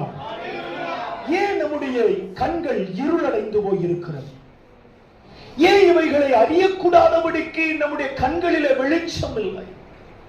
ஏன் நம்முடைய ஆவிக்குரிய கண்கள் இன்னும் அறிய வேண்டிய பிரகாரம் திறக்கவில்லை? ஏன் நமக்குள்ளாக அந்த ஆவிக்குரிய இருள், ஏன் நமக்குள்ளாக அந்த அந்த சத்தியங்களை விளங்கிக் கொள்ளுகிறதுக்கு ஏதுவான பலன் இல்லை? வேதத்தை வாசிக்கிறோம், வசனங்கள் புரிய மாட்டேங்குது. வசனத்தை கேட்கிறோம், அது ஆவியில பலன் சேர்க்க மாட்டேங்குது. சபை கூடி வருவதை முக்கியப்படுத்துகிறோம், ஆனா அது பிரயோஜனமற்றதாகவே மாறிவிடுகிறதே. ஏன்? ஏன்? எதனால நம்முடைய கண்கள் இருளடைந்து போயிருக்கிறது? வாசிக்கலாம். அப்போஸ்தலனாகிய பவுல் ரோமாபுரியருக்கு எழுதின நிருபம், அதனுடைய 1வது அதிகாரம் ரோமர் 1வது அதிகாரத்தினுடைய 21வது வசனத்தை நாம் வாசிக்கலாம். அவர்கள் தேவனை அறிந்தும் அவரை தேவன் என்று மகிமைப்படுத்தாமலும் ஸ்தோத்தரியாமலும் இருந்து தங்கள் சிந்தனையினாலே வீணரானார்கள். உணர்வில்லாத அவர்களுடைய இருதயம் இருளடைந்து போயிருக்கிறது. உணர்வில்லாத அவர்களுடைய இருதயம் இருளடைந்து போயிருக்கிறது. அல்ல கவனிங்க, ஏன் நம்முடைய கண்கள் திறக்கப்படல? ஏன் நமக்குள்ளாக ஒரு ஆவிக்குரிய பார்வையின் தெளிவு இல்லை? ஏன் நமக்குள்ளாக தேவனை அறிகிற அறிவு, தேவனுடைய அழைப்பை அறிகிற அறிவு, தேவனுடைய சுதந்திரத்தை அறிகிற அறிவு, தேவனுடைய வல்லமையை அறிகிற அறிவு நமக்குள்ள இல்லாமல் இருப்பதற்கு என்ன காரணம்னா, இங்கே அப்போஸ்தலனாகிய பவுல் சொல்லுகிறார், அவருடைய இருதயம் இருளடைந்திருக்கிறது. எதனால் இருளடைந்திருக்கிறது என்றால் உணர்வு இல்லாததுனால. எல்லாரும் இந்த வார்த்தையை சொல்லுங்க. ஏன் நம்முடைய கண்கள் இருளடைந்திருக்கிறது? நல்லா சொல்லுங்க. ஏன் இருளடைந்திருக்கிறது? உணர்வு இல்லை. உணர்வு இல்லை. உணர்வில்லாத அவர்களுடைய இருதயம் இருளடைந்து போயிருக்கிறது. இன்னைக்கு உங்களுக்கும் எனக்கும் தேவை என்ன தெரியுமா? உணர்வுள்ள ஒரு இருதயம். எவ்வளவு கடிந்து கொள்ளப்பட்டால், எவ்வளவு கண்டனம் பண்ணப்பட்டால், எவ்வளவு வார்த்தைகள் சொல்லப்பட்டால், எவ்வளவு முறை நமக்கு உபதேசிக்கப்பட்டாலும், எத்தனை முறை நமக்கு வார்த்தைகள் புத்திமதியாய் அறிவுறுத்தப்பட்டாலும் நமக்கு என்ன இல்லை தெரியுங்களா? உணர்வு இல்லை. ஆண்டவருடைய வேதம் சொல்லுகிறது, திரும்ப திரும்ப கடிந்து கொள்ளப்பட்டு தன்னுடைய பிடரியை கடினப்படுத்துகிறவன் அவன் சகாயமின்றி சடுதியிலே நாசமடைவான் என்று எழுதியிருக்கு. திரும்ப திரும்ப கடிந்து கொள்ளப்படுகிறான், ஆனாலும் பிடரிய கடினப்படுத்துறான். ஏன் பிடரிய கடினப்படுத்துறான்? உணர்வு இல்லை. இன்னைக்கு திருச்சபை எதை இழந்து போயிருக்கிறது என்றால் உணர்வுள்ள இருதயத்தை இழந்து போயிருக்கு. ஒரு சின்ன காரியம் நமக்கு உபதேசிக்கப்பட்டால் அந்த காரியத்திற்கு செவி கொடுக்க வேண்டும், அந்த காரியத்தை நம்முடைய வாழ்க்கையாக மாற்றிக்கொள்ள வேண்டும் என்கிற உணர்வு இல்லை. நமக்கு பிரசங்கிக்கப்படுகிற வார்த்தைகள் ஏதோ பிரசங்க பீடத்திலிருந்து வருகிறது அல்ல, அது பரலோகத்தின் பலிபீடத்திலிருந்து வருகிற வார்த்தை என்கிற அறிவு நமக்கு இல்லை. நமக்கு சொல்லப்படுகிற தேவனுடைய வார்த்தைகள் எல்லாம், நமக்கு உபதேசிக்கப்படுகிற தேவனுடைய வசனங்கள் எல்லாம் யாருக்கோ சொல்லப்படுகிறது, எதற்கோ பேசப்படுகிறது. பாஸ்டர் அவருடைய கடமையை நிறைவேற்றுவதற்காக அவர் தன்னுடைய பிரசங்கத்தை செய்து கொண்டிருக்கிறார். பிரசங்கத்தை கேட்பது என்னுடைய கடமை என்று சொல்லினார். இன்னைக்கு திருச்சபை வந்து அமர்ந்து எழுந்து கடந்து போய்விடுகிறது. உணர்வு இல்லை. உணர்வு இல்லை. இன்னைக்கு நமக்கு சொல்லப்படுகிற வார்த்தை இது நமக்காக சொல்லப்படுகிற வார்த்தை, இது நமக்காக பிரசங்கிக்கப்படுகிற வார்த்தை. என் வாழ்க்கையில் ஆண்டவர் அதிக கருத்துள்ளவராக இருக்கிறார். என் வாழ்க்கையில் ஆண்டவர் அதிக கரிசனை உள்ளவராக இருக்கிறார். என்னுடைய கணவன் என்னுடைய சரீர தேவைகளை அல்லது என்னுடைய குடும்ப தேவைகளை அல்லது என்னுடைய உலக தேவைகளை நிவர்த்தி செய்கிறார். என்னுடைய மனைவி என்னுடைய குடும்ப மற்றும் உலக தேவைகளுக்கு அடுத்த காரியங்களை செய்கிறார். என்னுடைய பிள்ளைகள் அல்லது என்னுடைய பெற்றோர் அவர்கள் எல்லாம் என்னுடைய இந்த தேவைகளை மட்டும் தான் நிவர்த்தி செய்ய முடியும். ஆனால் என்னுடைய ஆவிக்குரிய மனிதன் வறண்டு போய் கிடக்கிறானே, அவனுடைய வறட்சியை அறிந்து என்னுடைய ஆவிக்குரிய தேவைகளை நிவர்த்தி செய்கிற ஒரே கிருபாதார பலி அவர்தான். அவர்தான் எனக்கு தம்முடைய வார்த்தை அனுப்பி என் வாழ்க்கையை ஏற்றம் நிறைந்ததாக மாற்றம் நிறைந்ததாக மாற்ற வேண்டும் என்று விரும்புகிறார் என்கிற உணர்வு நமக்குள்ள இல்லை. பாருங்க, ஒரு ஸ்திரிய விபச்சாரத்துல கையும் மெய்யுமா பிடிக்கிறான். பிடித்துக் கொண்டு வந்து இயேசுவை குற்றப்படுத்தும்படி இயேசுவுக்கு முன்பதாக நிறுத்துகிறார். இயேசுவை பார்த்து சொல்றாங்க, போதகரே, இவள் விபச்சாரத்திலே கையும் மெய்யுமாய் பிடிக்கப்பட்டிருக்கிறாள், இவளை கல்லெறிந்து கொல்ல வேண்டும் என்று மோசே தன்னுடைய நியாயப்பிரமாணத்தில் சொல்லி இருக்கிறார். நீர் என்ன சொல்ல விரும்புகிறீர்? இயேசு கீழே எழுதிக்கொண்டு அவர்களை பார்த்து சொன்னார், உங்களில் தவறு செய்யாதவன் எவனோ, குற்றம் செய்யாதவன் எவனோ அவன் முதலாவது கல்லை வீசட்டும். உங்களை குற்றம் இல்லாதவன், தவறே செய்யாதவன் எவனோ அவன் முதல் கல்லை வீசட்டும் என்று சொன்ன பொழுது வேதம் சொல்லுகிறது, எல்லாரும் மனசாட்சியில குத்துண்டவர்களாக கல்லுகளை கீழே போட்டுட்டு வீட்டுக்கு போயிட்டாங்க. நல்லா கவனிங்க, இயேசுவை குற்றப்படுத்த வேண்டும் என்று வந்திருக்கிறவர்கள், ஒரு ஸ்திரியை விபச்சாரத்திலே கையுமையுமாக பிடித்திருக்கிறவர்கள், அவளோடு கூட விபச்சாரம் செய்த ஆணை விட்டு விட்டார்கள். அப்படிப்பட்டவர்கள் இயேசுவையே குற்றப்படுத்தும்படியாக வந்து நிற்கிறார்கள். இயேசு சொன்ன வார்த்தையை கேட்டுட்டு அவர்களுக்கு கூட உணர்வு இருக்கு. குற்றம் செய்யாதவன் எவனோ அவன் முதலாவது கல்லை வீசட்டும்னா ஒருத்தனும் கல்லை வீச. அவனுக்கு தெரியுது, நான் தப்பு பண்ணி இருக்கிறேன், நான் தவறி நடந்திருக்கிறேன், நான் மீறி நடந்திருக்கிறேன், நான் பாவம் செஞ்சிருக்கிறேன், நான் குறை உள்ளவன், குற்றம் உள்ளவன். யாருக்கு தெரியுது? இயேசுவை குற்றப்படுத்த வேண்டும் என்று வந்து நிற்கிறவனுக்கு தெரியுது.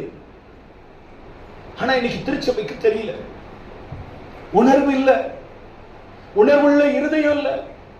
கர்த்தருடைய வார்த்தையை கேட்டு தன்னை அந்த வார்த்தை குத்துகிறதையும் வெட்டி நம்முடைய வாழ்க்கையில தேவையில்லாதவைகளை அப்புறப்படுத்துகிறதுமான காரியங்களை ஆண்டவருடைய வசனம் செய்வதற்கு தன்னை விட்டு கொடுக்கிறவர்கள் இல்லை.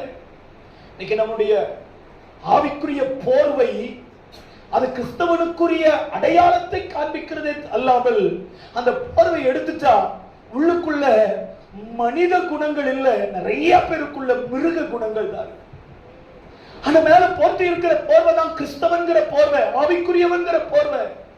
ஆண்டவர் சொன்னார், உட்புறத்தை சுத்தமாக்கு என்று. உள்ளான மனுஷனை சுத்திகரிப்பதற்கு, உள்ளான மனுஷனை சுத்தப்படுத்துவதற்கு ஏதுவான விட்டு கொடுத்த நமக்குள்ள இல்ல. காரணம் என்ன? உணர்வு இல்ல. ரெண்டு பேர் தேவனுடைய ஆலயத்துக்கு ஜெபிக்க போறாங்க.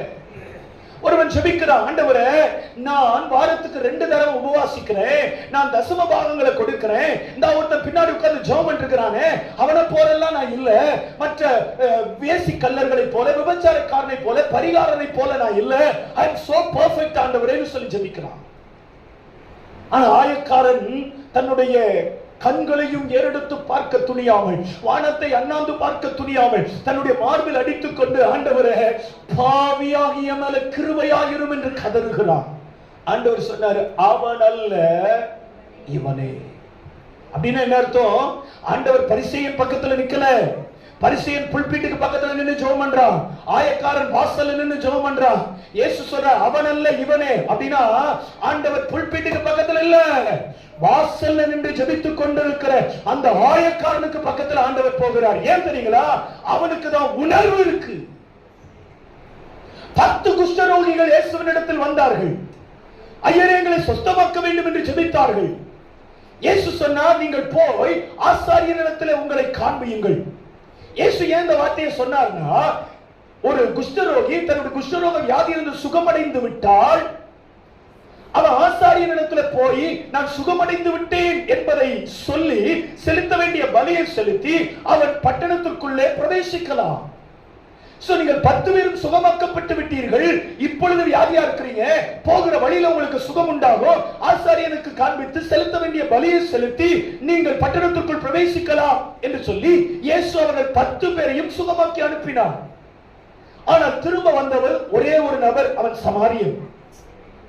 இயேசு கேட்கிறார், சொஸ்தமானவர்கள் 10 பேர் அல்லவா, இந்த சமாரியனை ஒழிய வேறு யாரையும் வர காணோமே என்று சொல்லுகிறார்.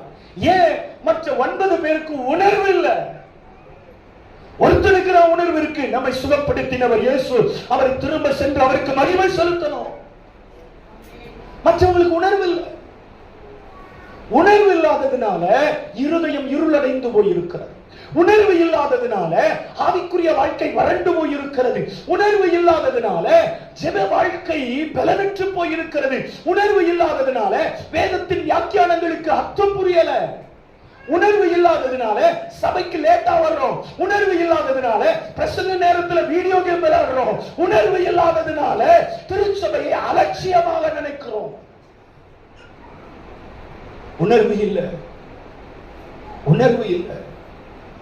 ஏன் அப்போஸ்தலர் பவுல் சபைக்கு பிரகாசம் உள்ள மனக்கண்கள் வேண்டும் என்று ஜெபிக்கிறார்? இன்னைக்கு சபைக்கு உணர்வு இல்லை, உணர்வு இல்லை. இன்னைக்கு நீங்களும் நானும் உணர்வடைகிறதற்கு நம்மளை விட்டு கொடுத்துட்டா நம்முடைய கண்கள் திறக்கப்பட்டு ஆவிக்குரிய வாழ்க்கையின் மகா வெளிச்சத்தை அனுபவிக்க ஆரம்பித்து விடுவோம். ஆமென் சொல்லுங்களேன், ஆமென் சொல்லுங்களேன், ஆமென் சொல்லுங்களேன். அல்லேலூயா. ஏன் நமக்குள்ள உணர்வு இல்லை? ரட்சிக்கப்பட்டு இத்தனை ஆண்டு காலங்களாக திருச்சபைக்கு வருகிறோம், வசனங்களை கேட்கிறோம், ஊழியக்காரரோடு இணைந்து நிற்கிறோம். பட் நமக்குள்ள உணர்வு இல்லையே. ஏன் நமக்குள்ள உணர்வு இல்லை? ஒரே ஒரு காரியத்தை நான் உங்களுக்கு சொல்லட்டும். வாசிக்கலாம். மத்திய எழுதின சுவிசேஷம் அதனுடைய 13வது அதிகாரம். மத்தேயு 13வது அதிகாரத்தினுடைய 14வது வசனத்தை வாசிக்கலாமா? அவர்களிடத்தில் நிறைவேறுகிறது. அதாவது காதார கேட்டும் கண்ணார கண்டும் அறியாதிருப்பீர்கள். கண்ணார கண்டும் அறியாமல் இருக்கிறீர்கள். காதார கேட்டும் உணராதிருக்கிறீர்கள். காதார கேட்டும் உணராதிருக்கிறீர்கள். ஏன் இவங்க உணராதிருக்கிறார்கள் அப்படின்னு சொன்னா, இவங்க காதார கேட்கிறாங்க, ஆனா கூட உணர்வு வரல. காதுல கேட்கிறாங்க. இது ஏசாயா தீர்க்கதரிசியின் மூலமாய் சொல்லப்பட்ட வார்த்தை. அவர்கள் கண்ணார கண்டும் அறியாமல் இருக்கிறார்கள். காதார கேட்கிறார்கள், ஆனாலும் உணர்வு இல்லை, உணராதிருக்கிறார்கள். இப்போ உணர்வு வரணும் அப்படின்னு சொல்லி சொன்னா, நம்முடைய இருதயத்தின் உணர்வுக்கும் நம்முடைய காதுகளின் கேட்குதலுக்கும் ஏதோ ஒரு பெரிய தொடர்பு இருக்கு. அதனாலதான் தீர்க்கதரிசி சொல்றாரு, காதார கேட்டும் அவர்கள் என்ன செய்யாம இருக்கிறாங்க. அப்ப காதார கேட்டார்கள், ஆனால் அவர்கள் கண்டிப்பா என்ன அடைஞ்சிருக்கணும்? உணர்வு அடைஞ்சிருக்கணும். காதார கேட்கிறாங்க, ஆனாலும் உணர்வு அடையல. காதுல கேட்கிறாங்க, ஆனாலும் உணர்வு வரல. ஏன் உணர்வு வரல? அப்ப அவங்க காதுல கேட்கிற கேட்குதல்ல ஏதோ பிரச்சனை. கேட்டது உண்மைதான், ஆனா அவங்க கேட்ட அந்த கேட்குதல்ல ஏதோ ஒரு பிரச்சனை இருக்கு. இன்னைக்கு அதெல்லாம் ஆண்டவருடைய சமூகத்துல ஒப்பு கொடுத்து நாம் ஜெபிக்க போகிறோம். பரிசுத்த ஆவியானவர் நமக்கு உதவி செய்வாராக. ஒரு ஆமென் சொல்லுங்க. அல்லேலூயா சொல்லுங்க. அல்லேலூயா. ஒரு வசனத்தை வாசிக்கலாம். எபிரேயருக்கு எழுதின நிருபம் அதனுடைய 2வது அதிகாரம்.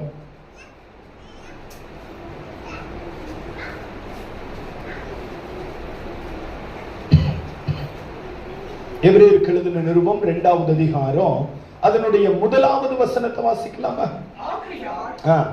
கேட்டவைகளை விட்டு விலகாதபடிக்கு நம்பர் 1, நம்முடைய கேட்குதல் எப்படி இருக்கணும் அப்படின்னு சொன்னா, ஜாக்கிரதையாய் கேட்கணும். எப்படி கேட்கணும்? எப்படி கேட்கணும்? ஜாக்கிரதையா கேட்கணும். கேட்கிறவைகளை விட்டு விலகாதபடிக்கு. அப்ப எதை கேட்கிறோமோ அதை நம்முடைய வாழ்க்கையாய் மாற்றிக்கொள்ள வேண்டும் என்கிற அந்த உணர்வோடு கேட்கணும். கேட்கிற வார்த்தைகளை விட்டு விலகிடக்கூடாது. உங்களுக்கு சொல்லப்படுகிற வார்த்தைகள் எல்லாம் திரும்பவும் சொல்லுகிறேன், பிரசங்க பீடத்திலிருந்து வருகிற வார்த்தை அல்ல, பரலோக பலிபீடத்திலிருந்து வருகிற வார்த்தை. ஆமென் சொல்லுங்க. அல்லேலூயா. கவனிங்க, நம்ம ஒரு 50-60 பேர் இருக்கலாம். நமக்கு ஆண்டவருடைய வார்த்தை பிரசங்கிக்கப்படுகிறது. 1 மணி நேர பிரசங்கத்துல சகோதரிக்கு ஒரு வார்த்தை அவங்க இருதயத்தை தொடும், தங்க சகோதரிக்கு ஒரு வார்த்தை அவங்க இருதயத்தை தொடும், பின்னாடி இருக்கிற அம்மாவுக்கு ஒரு வார்த்தை தொடும், பின்னாடி இருக்கிற சகோதரனுக்கு ஒரு வார்த்தை சந்திக்கும். நமக்குன்னு சொல்லி அந்த 1 மணி நேர பிரசங்கத்துல ஏதோ ஒரு வார்த்தையை நம்முடைய ஆவியில கல்ல போட்டது போல கர்த்தர் போடுவார், நெருப்ப போட்டது போல கர்த்தர் போடுவார், சம்மட்டியை வச்சு அடித்தது போல அடிப்பார். நமக்காக ஒரு வார்த்தை புறப்பட்டு வரும். அந்த வார்த்தை நம்ம விட்டுறக்கூடாது. அந்த வார்த்தையை விட்டு விலகாதபடிக்கு 1 மணி நேர பிரசங்கத்தை ரொம்ப ஜாக்கிரதையா கேட்கணும். கர்த்தர் எனக்காக என்ன பேசுகிறார்? நீங்க யோசிச்சு பாருங்க, நம்முடைய பிரசங்கங்கள் இப்படி இருக்கா? உங்களை சொல்லல, பொதுவாக சொல்லுகிறேன். பல திருச்சபைகளில பிரசங்கிக்கும்படி கடந்து போகிறேன், பல இடங்களில கர்த்தருடைய ஊழியத்தை நிறைவேற்றுகிறேன். இன்றைக்கு திருச்சபைகள் எல்லாம் எப்படி மாறிட்டுதுன்னா, நம்முடைய பாஸ்டரா அவர் பிரசங்கம் இப்படி இருக்கும், அவருக்கு இவ்வளவு மார்க்கு.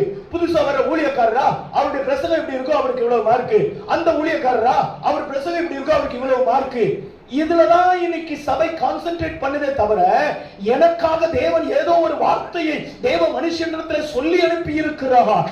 எனக்காக வர வேண்டிய அந்த வார்த்தை, எனக்காக சொல்லப்படுகிற வார்த்தை, நான் மாற்றிக்கொள்ள வேண்டிய வார்த்தை, நான் மறுரூபப்படுத்த வேண்டிய வார்த்தை, நான் விட்டு கொடுக்க வேண்டிய வார்த்தை, அந்த வார்த்தை என்னங்கிறத அடையும்படிக்கு ஜாக்கிரதையுள்ள கவனிப்பு நம்முடைய பிரசங்கங்களில இல்லையே. கேட்டவைகளை விட்டு விலகாதபடிக்கு நம்ம ரொம்ப ஜாக்கிரதையா கேட்கணும். நம்முடைய கேட்குதலுக்கும் உணர்வுக்கும் சம்பந்தம் இருக்கு. நம்முடைய கேட்குதல் சரியா இருந்தாதான் உணர்வு வரும். உணர்வு வந்தாதான் நம்முடைய கண்கள் திறக்கப்படும். அல்லேலூயா. இன்னைக்கு ஆண்டவர்கிட்ட ஜெபிக்க போகிறோம். ஆண்டவரே, நான் வசனத்தை ஜாக்கிரதையா கவனிக்கணும். ஆண்டவரே, வார்த்தையை ஜாக்கிரதையா கவனிக்கணும். ஆண்டவரே, எனக்கு சொல்லப்படுகிற வார்த்தையை ஜாக்கிரதையா கவனிக்கணும். ஆண்டவரே, எனக்கு உபதேசிக்கப்படுகிற வார்த்தையை ஜாக்கிரதையா கவனிக்கணும். அந்த வார்த்தையை விட்டுறக்கூடாது, அந்த வசனத்தை விட்டுறக்கூடாது. எனக்குன்னு சொல்லப்படுகிற வார்த்தையை நான் விட்டுறக்கூடாது. நீங்கள் ஒருவேளை கதை புத்தகங்களிலே பீர்பால் கதைகள் என்று சொல்லி பீர்பாலை குறித்து நீங்கள் சில கதைகளை படித்திருக்கலாம். ராஜா ஒரு முறை பீர்பால் கிட்ட சொன்னாரா, எனக்கு பிடித்தமான ஒரு பொம்மையை செய்து கொண்டு வா. பீர்பால் கேட்டாரு, ராஜா, உனக்கு பிடித்த பொம்மை எப்படி இருக்க வேண்டும்? அதை நான் சொல்ல மாட்டேன். இவ்வளவு நாட்கள் நீர் என்னோடு கூட இருக்கிறீரே, அதனால எனக்கு பிடித்தமான பொம்மையை நீரே செய்து கொண்டு வாரும் என்று சொல்லி அவர் அனுப்பினார். இப்ப பீர்பால் என்ன செய்தார்னா, 3 பொம்மைகளை ராஜா கிட்ட செய்து கொண்டு வந்தார். ராஜா, இந்த 3 பொம்மைகளும் உமக்கு பிடித்த வண்ணமாகவே இருக்கிறது. இந்த 3 பொம்மைகளிலே நீர் ஒரு பொம்மையை தெரிந்து கொள்ளும் என்று சொன்ன பொழுது ராஜா என்ன பண்ணார்னா, முதல் பொம்மையினுடைய காதுல ஒரு கல்லை போட்டார். அந்த கல்லு அந்த பொம்மைக்குள்ளாக உருண்டோடி அடுத்த காது வழியாக வெளியே வந்துருச்சு. இந்த பொம்மை எப்படிப்பட்ட பொம்மை? இந்த காதுல வாங்கி நம்மள சில பேரை போல. அடுத்த பொம்மையினுடைய காதுல ஒரு கல்ல போட்டாரு.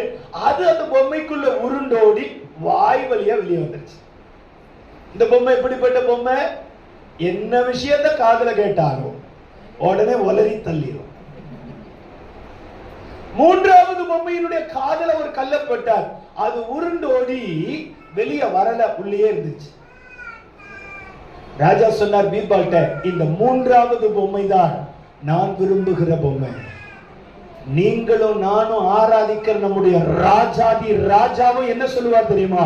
3வது பொம்மையை போல கேட்கிறவைகளை உள்ளே வைத்து சிந்தித்துக் கொண்டிருக்கத்தக்கதாக, கேட்கிறவைகளை ஜாக்கிரதையா ஏற்றுக்கொள்ளத்தக்கதாக, கேட்கிறவைகளை பிடித்துக் கொள்ளத்தக்கதாக அவைகள் இந்த காதுல விட்டக்கூடாது. அவைகளை வாய்வழியாக உளறி தள்ளி வெறுமையாக்கப்பட்டு விடக்கூடாது. கேட்கிறவைகளை பிடித்து வைத்துக் கொள்ளுகிற அந்த திறன் யாருக்கு இருக்குதோ அவர்கள் தான் ராஜாவுக்கு பிரியமானவர்கள். அல்லேலூயா. சொல்லுங்க அல்லேலூயா. ஆண்டவர்ட்ட கேட்கிற விதத்தை குறித்து ஜாக்கிரதையா இருக்கணும். சிஸ்டர், பிரசங்கத்தை தயவு செய்து அசட்ட பண்ணிடாதீங்க, அலட்சியம் பண்ணிடாதீங்க. உபதேசங்கள் எல்லாம் உங்களுக்காக பிரத்யேகமாக தேவனுடைய இருதயத்திலிருந்து அனுப்பப்படுகிறது. ஒவ்வொரு ஞாயிற்றுக்கிழமையும் ஒவ்வொரு உபவாச ஜெபத்திலும் ஒவ்வொரு இரவு ஜெபத்திலும் ஒவ்வொரு ஜெப கூடுகைகளிலும் கர்த்தருடைய ஆவியானவர் நமக்கு பேசுகிற வார்த்தை ரொம்ப முக்கியம். அந்த வார்த்தையோடு கூட தான் உணர்வு இருதயம் தொடர்பு பட்டிருக்கிறது. யார் ஒருவர் தனக்கான வார்த்தையை பிடித்துக் கொள்ளுகிறார்களோ அவங்க இருதயத்துல தான் உணர்வு வரும். கேட்கிற வார்த்தையை ஜாக்கிரதையாக கவனிக்கணும். மத்தேயு 13வது அதிகாரத்தில் இயேசு விதைக்கிறவனுடைய ஊமையை சொன்னார். அதுல சில வசனங்களை நான் உங்களுக்கு காண்பிக்க வேண்டும் என்று நினைத்தேன், பட் நேரம் இல்லை, வேகமா சொல்லிட்டு போறேன். விதைக்கிறவனுடைய ஊமையை குறித்து ஆண்டவர் சொன்னார். சில விதைகள் வழியருகே விழுந்தது, சில விதைகள் கற்பாறையில விழுந்தது, சில விதைகள் முள்ளுகள் உள்ள இடங்களில் விழுந்தது, சில விதைகளைத்தான் அவன் கொண்டு போய் நிலத்திலே விதைத்தான். கவனிங்க, வழியருகே விழுந்த விதைகளை ஆகாயத்து பட்சிகள் வந்து எடுத்துட்டு போயிடும். இயேசு விளக்கம் கொடுக்கும்போது என்ன விளக்கம் கொடுக்கிறார்னா, ஆகாயத்து பட்சி சாத்தானுக்கு நிகரானது. நீங்க வசனத்தை கேட்கிறீங்க, வசனத்தை கேட்டுட்டு வீட்டுக்குள்ள போய் காலை வைக்கிறதுக்கு முன்னாடி உங்களை வந்து சந்திக்கிறது யார் தெரியுமா? தேவதூதர்கள் அல்ல, சாத்தான். எத்தனை பேர் என்ன கவனிக்கிறீங்க? ஹலோ, நீங்க கர்த்தருடைய வசனத்தை கேட்ட உடனே உங்களை சந்திக்க வருகிற முதல் நபர் சாத்தான். இந்த சாத்தான் வந்து அந்த வசனம் உங்களுக்குள்ள கிரியை செய்யக்கூடாதபடிக்கு அந்த வசனத்தை எடுத்துக்கொண்டு பறந்து போய் விடுகிறான். வசனத்தை கேட்டு வீட்டுக்கு போன நம்ம இன்னைக்கு கேட்ட வசனத்தை கொஞ்சம் தியானிக்கலாம் நினைச்சா நம்மளால தியானிக்க முடியல.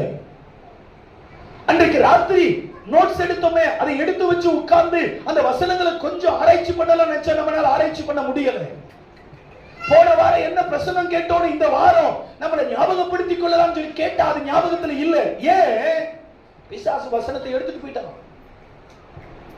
நம்ம வசனத்தை ஜாக்கிரதையா கவனிக்கல, வசனத்தை வேலி அடைக்கல, வசனத்தை காத்துக்கொள்ளல, கேட்கிற விதம் ஜாக்கிரதையா கேட்கல, ஆவியில விழுகிற மாதிரி கேட்கல, இருதயத்தின் ஆழம் தொடப்படுகிற மாதிரி கேட்கல.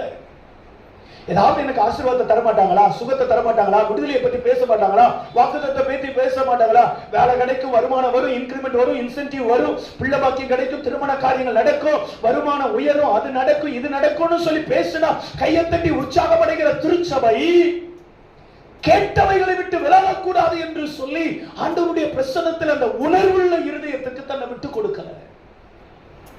அதனாலதான் இன்னைக்கு நம்முடைய கண்கள் திறக்கப்படல, அறிய வேண்டியவைகளை அறிய முடியல. ஆண்டவர் சொல்றாரு, கேட்டவைகளை விட்டு விலகாதபடிக்கு ஜாக்கிரதையா கவனிக்கணும்.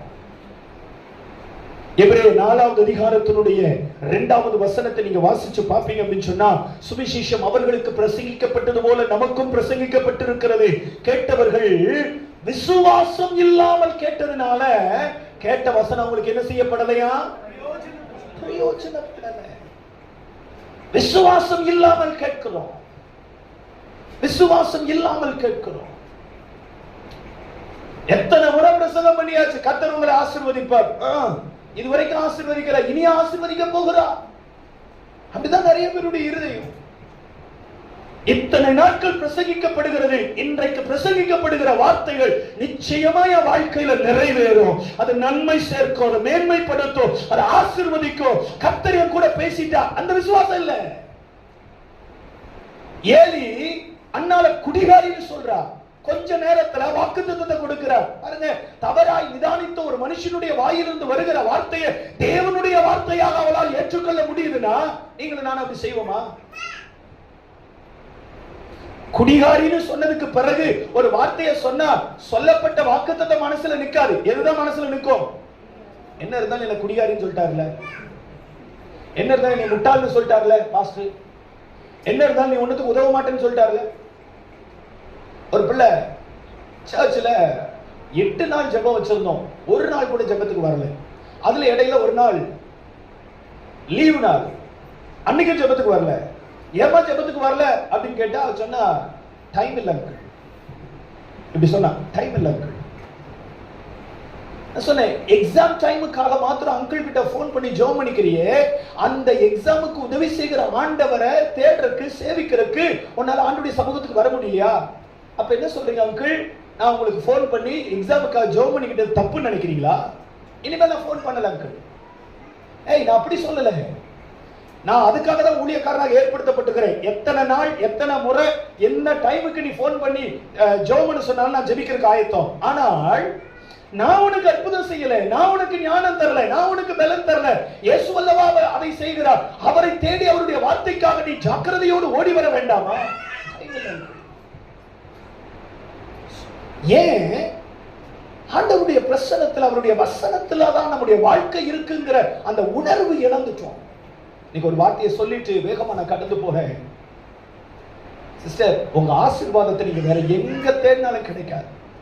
பிரதர், என் அன்பு வாலிப தம்பி, நீங்க ஆசீர்வாதத்தை தலைகீழ நின்று என்ன செஞ்சாலும் வார்த்தைகளுக்கு நீங்க ஆசீர்வாதங்களை பார்க்க முடியாது. உங்களை ஆசீர்வதிக்கக்கூடிய ஒரே ஒரு வழி, உங்களை ஆசீர்வதிக்கக்கூடிய ஒரே ஒரு இடம், உங்களை ஆசீர்வதிக்கக்கூடிய ஒரே ஒரு காரியம் ஆண்டவருடைய வசனத்தை கேட்கிறதுல தான் இருக்கு. இந்த வார்த்தையை சொல்ற தயவுசெய்து என்னை தவறா நினைச்சிடாதீங்க. நான் பிரசங்கிக்கிறத விட பிரசங்கத்தை கேட்கறதுக்கு ரொம்ப விரும்புவேன். ஏதாவது மீட்டிங்ல போய் ஏதாவது கூட்டத்துல போய் உட்கார்ந்து வசனத்தை கேட்டுட்டு இருப்பேன். அர்ஜென்ட்டா எந்திரிச்சு ரெஸ்ட் ரூம் போகணும், பாத்ரூம் போகணுங்கிற மாதிரி ஃபீல் இருக்கும். ஆனா நான் நினைப்பேன், ஐயோ நான் போகிற நேரத்துல எனக்கான வார்த்தையை நான் விட்டுட்டு நான் என்ன செய்யறது?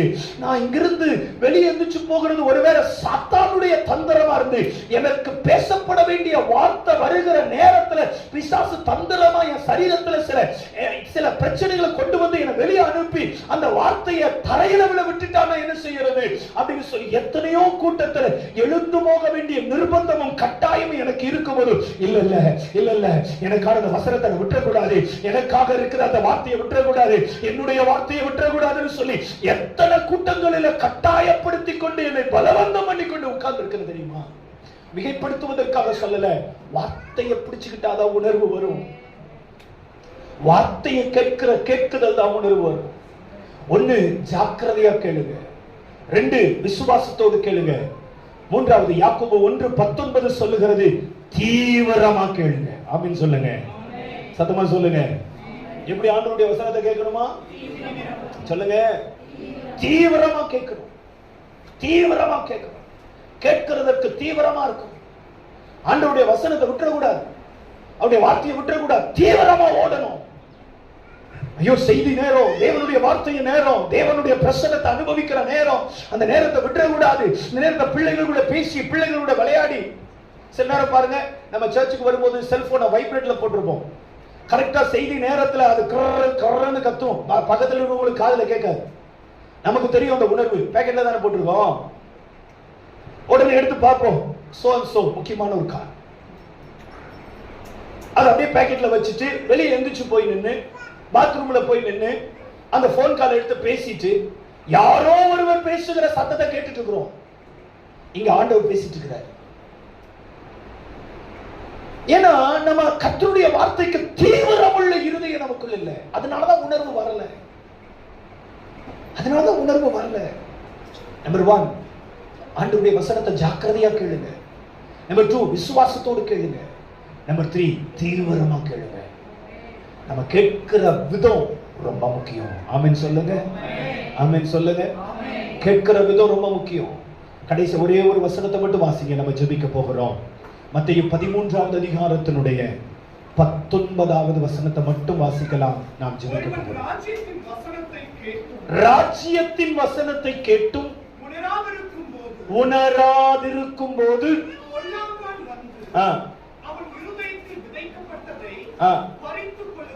கவனிங்க, நான் உங்களுக்கு முன்னதாகவே சொன்னேன், நீங்கள் வசனத்தை கேட்டு வெளியே போகும் பொழுது உங்களை சந்திக்கக்கூடிய முதல் நபர் யார்? சாத்தான். நீங்கள் வசனத்தை கேட்டும் உணராதிருக்கும் போது அவன் வந்து வசனத்தை எடுத்துட்டு போயிடுவான். அப்போ வசனத்தை கேட்டு உணர்ந்துச்சா? என் கேள்விக்கு பதில் சொல்லுங்க. வசனத்தை கேட்டு உணராதிருக்கும் பொழுது அவன் வந்து வசனத்தை எடுத்துட்டு போயிடுவான். ஒருவேளை வசனத்தை கேட்கும் போதே நமக்குள்ள உணர்வு வந்துருச்சுன்னா அவனால வசனத்தை எடுக்க முடியாது. அவனால உங்களையும் வசனத்தையும் பிரிக்க முடியாது. நமக்குள்ள இருக்கிற ஆசீர்வதிக்கக்கூடிய அபிஷேகிக்கக்கூடிய கிருபைகளை தரக்கூடிய வசனங்களை திருடி கொண்டு போக அவனால் முடியாது. நமக்கு அதுக்குதான் உணர்வு தேவை, உணர்வுள்ள இருதயம் தேவை. நீங்க கர்த்தர் நமக்குள்ள அந்த உணர்வுள்ள இருதயத்தை தர போகிறார். எழுந்து நிற்கலாமா? ஆண்டவருடைய பிரசன்னத்தில் ஜெபிக்க போகிறோம்.